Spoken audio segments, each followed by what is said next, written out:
मित्रों नमस्कार, आप सभी अच्छे होंगे। आज हम बात कर रहे हैं विकर्ण शब्दों में सर्वकला की दृष्टि से दूसरा सर्वनाम। संज्ञा का पार्ट पूरा हो गया। आज हम बात कर रहे हैं सर्वनाम के बारे में। सर्वनाम क्या होते हैं, किस प्रकार के प्रश्न आते हैं, बस थोड़ा सा समझने की जरूरत है। तो चलिए हम करते हैं सर्वनाम। पहले बात करेंगे सर्वनाम की परिभाषा और सर्वनाम का अर्थ। अब मित्रों याद रखना, सर्वनाम का मतलब होता है सर्व यानी सबका, और नाम का मतलब होता है नाम, सबका नाम। अब इसकी परिभाषा मैं लिख देता हूं, जो आप सभी तीसरी क्लास से पढ़ते हुए रटते हुए आए हैं।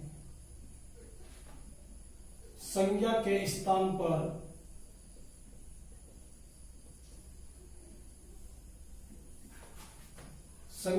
स्थान पर प्रयुक्त होने वाले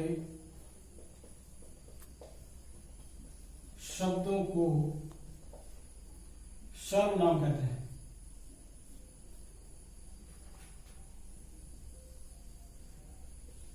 संज्ञा के स्थान पर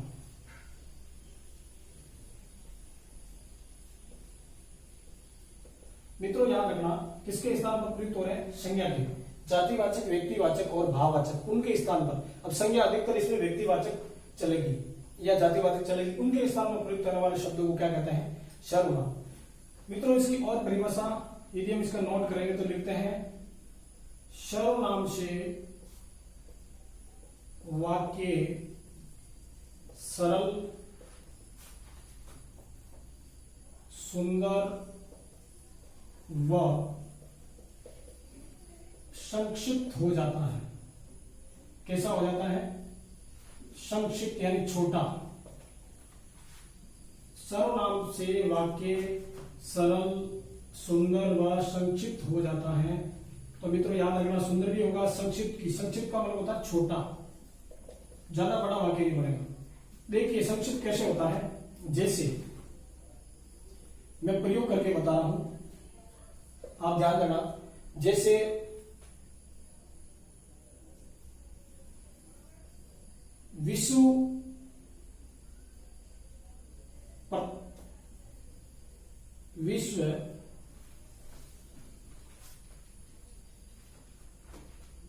नाथ प्रताप सिंह ने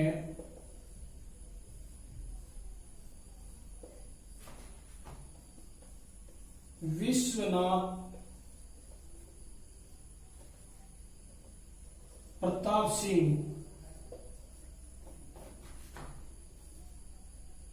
की माता से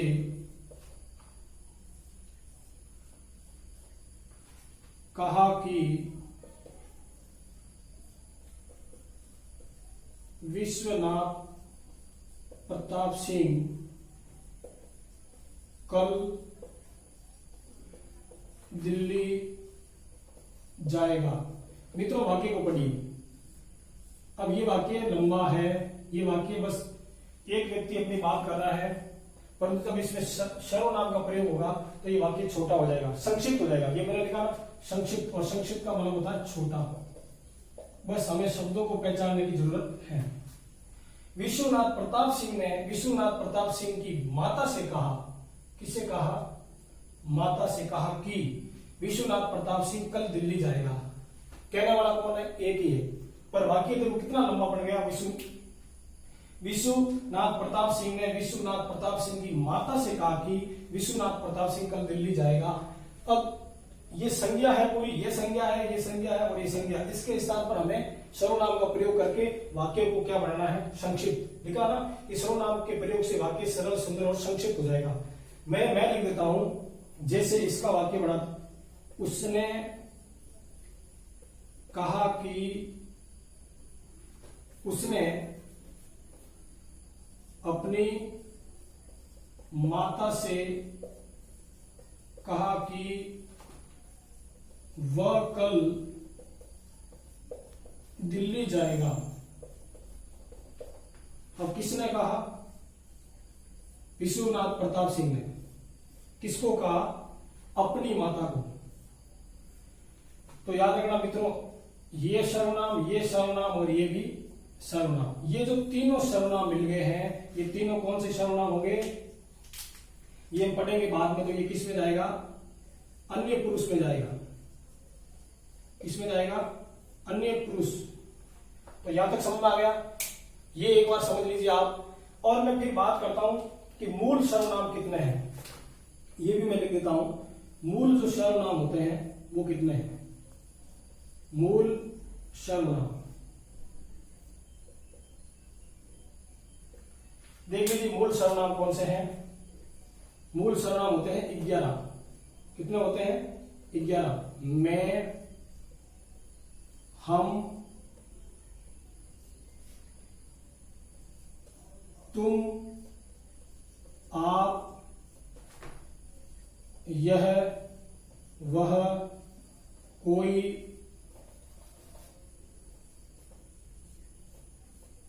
कुछ, कौन, क्या, जो। ये कुल कितने हो गए, 11 सर्वनाम हो गए मूल। जो हम 6 प्रकार के सर्वनाम पढ़ेंगे उनमें इनका प्रयोग होगा। मैं, हम, तुम, आप, यह, वह, कोई, कुछ, कौन, क्या, जो। 1 2 3 4 5 6 7 8 9 10 11 इनका प्रयोग सब में होगा। तो आप इसका एक बार स्क्रीनशॉट ले लीजिए। फिर हम बात करते हैं सर्वनाम के प्रमुख प्रकार। मित्रों ये याद कर लेना कितने होते हैं, 6। अब यहां तक हमने पढ़ लिया पुरुषवाचक, अनिश्चयवाचक, निश्चयवाचक, नीचवाचक, संबंधवाचक, प्रश्नवाचक। नाम से पता चल रहा मित्रों। अब मैं बात कर रहा हूं कि हमें इनका विस्तार पढ़ना है, तो मैं आपके सामने बात रख रहा हूं पुरुषवाचक की। पुरुषवाचक की परिभाषा मैं आपके सामने लिखता हूं। पुरुषवाचक सर्वनाम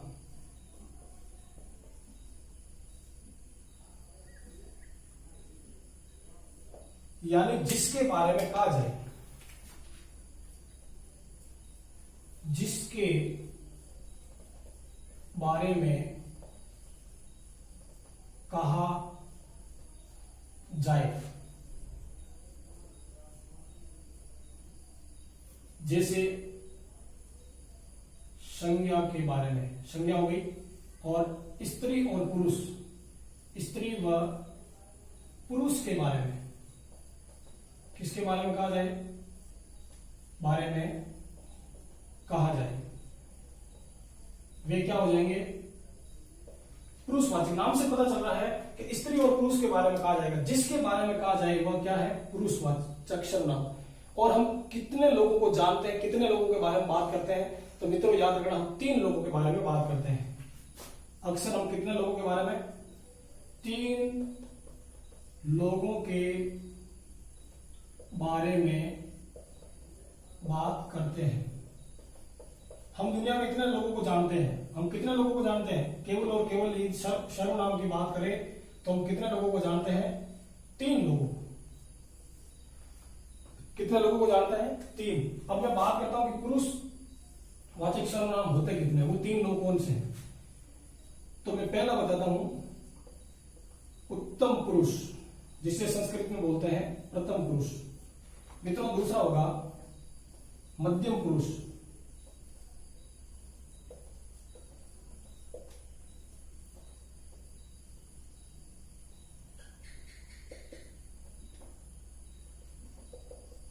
और तीसरा लिख देता हूं मित्रों मैं अन्य पुरुष।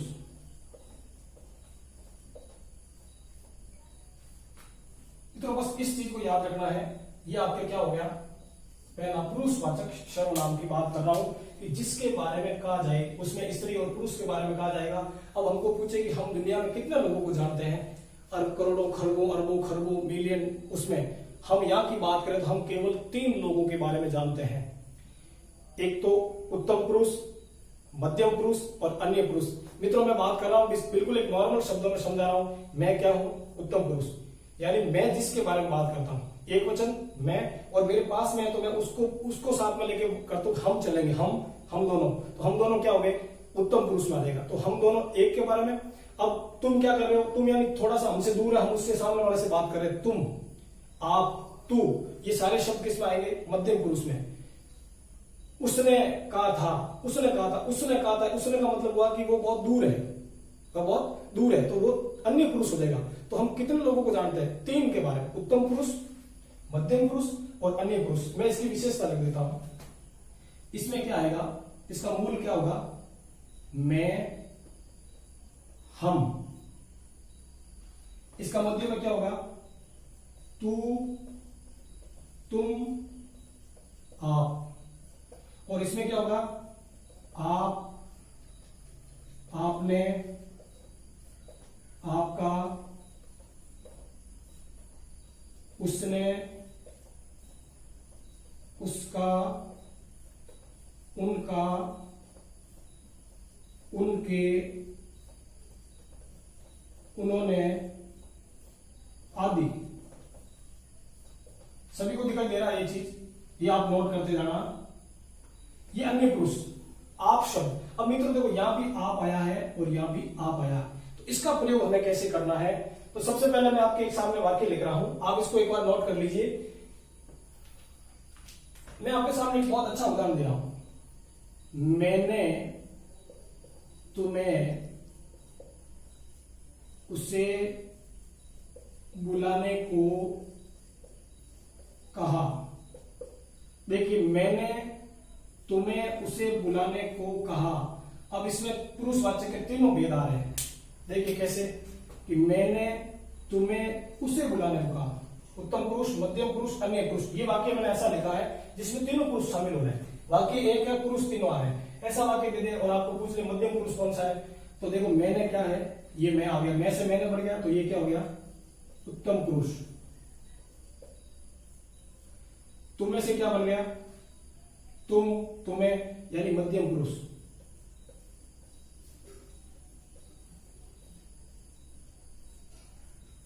और मित्रों उसे जो है वो क्या हो गया, अन्य पुरुष। अब मैं नॉर्मल परिभाषा में बात करूं तो उत्तम पुरुष क्या होगा, वक्ता या स्वयं अपने बारे में बात करें, वक्ता मैं हूं या लेखक। उत्तम पुरुष में वक्ता, लेखक जो स्वयं के बारे में बात करे, खुद के बारे में। जैसे मैं मेरे बारे में बात कर रहा हूं, मैं ये कार्य करता हूं या ये कार्य मैं करता हूं, तो मैं मेरे बारे में बोल रहा हूं। ये पुस्तक मैंने लिखी तो ये मेरे बारे में बोल रहा हूं। ये पुस्तक हमने लिखी, हम दो खड़े हैं, हमने लिखी, तो वहां क्या हो गया, उत्तम पुरुष। तू, तुम, आप, तू खड़ा हो जा, तुमने एक काम क्यों नहीं किया, आप कहां थे, ये प्रश्न हम सामने वाले से पूछ रहे हैं। अब मैं पूछ रहा हूं आप कहां थे, तो मैं मेरे कोई सामने उसी को तो पूछ रहा हूं। 3 किलोमीटर 10 मीटर दूरी से खड़ा, आप कहां थे, मैं ऐसे थोड़ी पूछूंगा क्योंकि वो अन्य में चला जाएगा, मेरे पास ही उसको पूछ रहा हूं। तो तू, तुम, आप। मित्रों याद रखना, जो तू शब्द है ना, ऐसे अपन इसको ओछा बोलते हैं कि ये ओछी भाषा का प्रयोग है, तुच्छ शब्द आ रहा है, परंतु तू हमेशा आत्मीयता के लिए आएगा, आत्मीयता के लिए प्रयुक्त होता है। आत्मीयता किसकी के लिए प्रयुक्त, आत्मीयता किसकी होगी, मां की हो सकती। बेटा तू कहां गया, ऐसे थोड़ी बोलेगी बेटा तुम कहां गए, वो प्यार से कह रही ना। मित्र बोलता अरे अरे मित्र तू कहां था, तू, यानी जहां अपनापन हो वहां तू का प्रयोग होगा। और तुम और आप, अन्य, आपने कहा था। अब देखिए आपने का प्रयोग, यदि आप शब्द आ जाए, केवल आप, तो मध्यम पुरुष होगा। मित्रों शब्द आ गया, आप शब्द में कौन सा सर्वनाम है, तो वहां पर इनमें से करना, उत्तम पुरुष कोई भी ऑप्शन आ जाए आपके सामने, यदि सीधा आ जाए पुरुषवाचक, अन्य अनिश्चयवाचक, निश्चयवाचक, निजवाचक, ऐसे ऑप्शन आ गए आप शब्द में, तो हमें करना है केवल और केवल पुरुषवाचक। यदि 4 ऑप्शन ये आ गए, 3 ये और कोई अन्य आ गया, तो उसमें हमें करना है आप में, आप शब्द के लिए मध्यम पुरुष। यदि आप, आपने, आपका वाक्य में प्रयोग होकर आ रहा है, तो फिर उसमें कैसे करेंगे, देखो आप, आपने, मैं इसका उधर इसका वाक्य में प्रयोग करके बता देता हूं, आप इसका एक बार स्क्रीनशॉट ले लीजिए।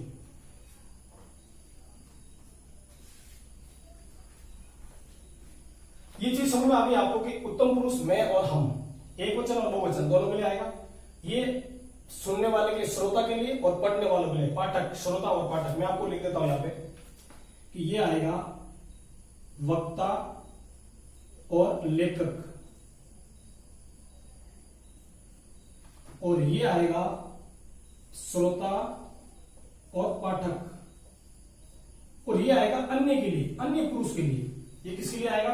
अन्य पुरुष के लिए। तो बस इतना ध्यान रखना, इसका स्क्रीनशॉट ले लीजिए। इसकी आपको मैंने बता दी है क्या पहचान थी इसकी, मैं और हम। इसकी पहचान क्या थी? तू, तुम और आप। इसकी पहचान क्या थी? आप, आपने, उसने, उसको, उन्होंने,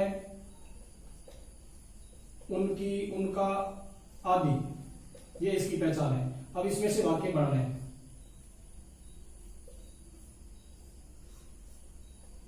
देखिए मित्रों, मैं बात करता हूं आपके सामने, इसका वाक्य कैसे बनाया। मैं घर जा रहा हूं। ये जो शब्द है, ये मैं क्या है? सर्वनाम है। ये मैं क्या है? सर्वनाम है। तो ये कौन सा पुरुष हो गया? उत्तम पुरुष। हम खेल रहे हैं। किसी ने पूछा आप क्या कर रहे हो, तो आपने जवाब दिया हम खेल रहे हैं। तो यहां पर खेल रहे हैं या बिंदी लगी बहुवचन, ये हम भी क्या है? ये बहुवचन के लिए आ गया। किसके लिए आ गया? बहुवचन के लिए। ऐसे जो वाक्य आएंगे वो किस में चले जाएंगे? उत्तम पुरुष में। मित्रों देखो, एक शब्द ये है और ये दोनों सर्वनाम का प्रयोग है। अब मैं बात कर रहा हूं तू। मां कह रही बेटा तू खाना खा ले, या बेटा तूने खाना खाया क्या। तो ये शब्द तू आ रहा है, वो किसके लिए प्रयोग होगा? आत्मीयता के लिए। आत्मीयता, अपनापन, है ना, ये आत्मीयता के लिए प्रयुक्त होगा। ये ध्यान रखना। तुम कहां गए, तुम कौन हो, है ना। ये जो बनना है, तुम का प्रयोग हो रहा है। तुम कहां गए हो, तुम कौन हो, ये जो बनना है ये क्या है? तुम का प्रयोग होते क्या हो गया? मध्यम पुरुष। आप कहां थे, आप कहां गए, है ना। ये जो प्रयोग हुआ है, ये वाक्य, ये आप का प्रयोग होते ही क्या हो जाएगा? मध्यम पुरुष हो जाएगा। मित्रों ये समझ आ गया? तू, तुम, आप में इसका, यानी उसने कहा था। एक कहानी भी है चंद्रधर शर्मा गुलेरी की, एक कहानी का नाम है उसने कहा था। या उसने किसने? मैंने कहा या इसने कहा या उसने कहा ना, नाम ही से पता चला उसने कहा। तो ये उसने है जो किसका प्रयोग हो जाएगा? अन्य पुरुष के लिए। और आप शब्द का प्रयोग मैंने बताया कि आप किसके लिए आता है? या भी मध्यम पुरुष के लिए भी आप आता है, पर या आप, जैसे मैं आपको उदाहरण दे रहा हूं, महात्मा गांधी ने सत्य व अहिंसा का नारा दिया। महात्मा गांधी ने सत्य व अहिंसा का नारा दिया। फिर मैं उन्हीं के बारे में लिखता हूं, आपने आजादी की लड़ाई में अहम भूमिका निभाई। मित्रों याद रखना, आपने का प्रयोग कैसे होगा? आपने आजादी की लड़ाई में अहम भूमिका, मैं किसी का परिचय करा रहा हूं।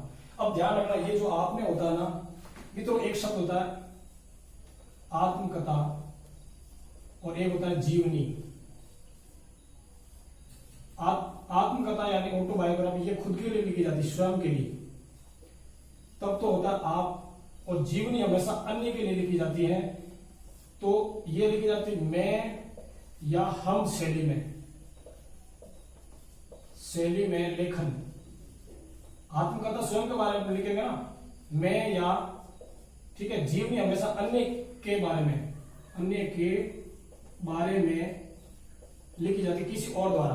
तो जीवनी हमेशा अन्य पुरुष में लिखी जाएगी, और आत्मकथा जो होगी मैं और हम शैली में। हम दोनों मित्र वहां गए थे, मैं जैसे लिखा आत्म परिचय, मैं जग जीवन का भार लिए फिरता हूं, है ना।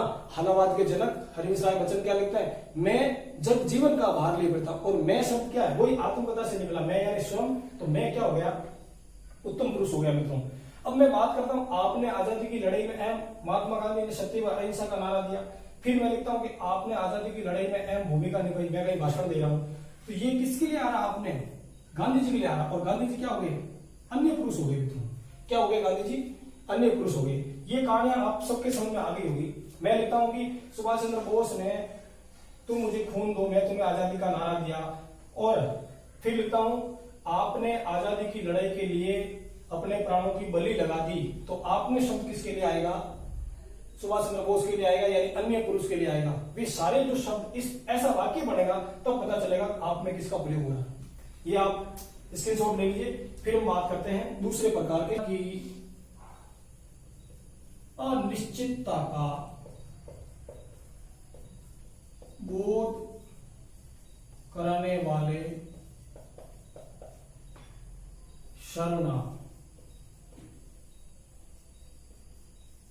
अनिश्चयवाचक सर्वनाम कहलाते हैं, यानी संज्ञा की अनिश्चितता का बोध कराने वाले शब्द क्या कहलाते हैं मित्रों, सर्वनाम कहलाते हैं। कौन से सर्वनाम, अनिश्चयवाचक। अब अनिश्चयवाचक हमेशा 3 होते हैं मित्रों, अनिश्चयवाचक हमेशा कितने होते हैं, 3। जैसे मैं लिख रहा हूं कोई, किसी, और तीसरा क्या हो जाएगा, कुछ। ये 3 शब्दों का प्रयोग होता है हमेशा अनिश्चयवाचक, कोई, किसी और कुछ का प्रयोग होगा। अब देख लीजिए आप, कोई, ये जो दोनों चलेगा वो होगी मानव के लिए, ये संज्ञा किसके लिए प्रयुक्त होगी, मानव के लिए प्रयुक्त। ये जो प्रयुक्त होगी वो होगी मानवेतर। मानवेतर का मतलब होता है मानव से परे। अब इसमें निर्जीव भी आ सकता है, सजीव भी आ सकता है, दोनों भी आ सकता है, वो उसके लिए प्रयुक्त होगी। अब मैं बात करता हूं, जैसे दरवाजे पर कोई आया है। देख लीजिए आप, दरवाजे पर कोई आया है। अगला वाक्य लिख रहा हूं, चाय में कुछ गिर गया। चाय में कुछ गिर गया।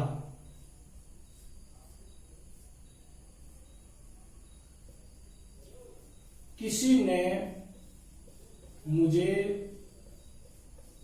आवाज लगाई।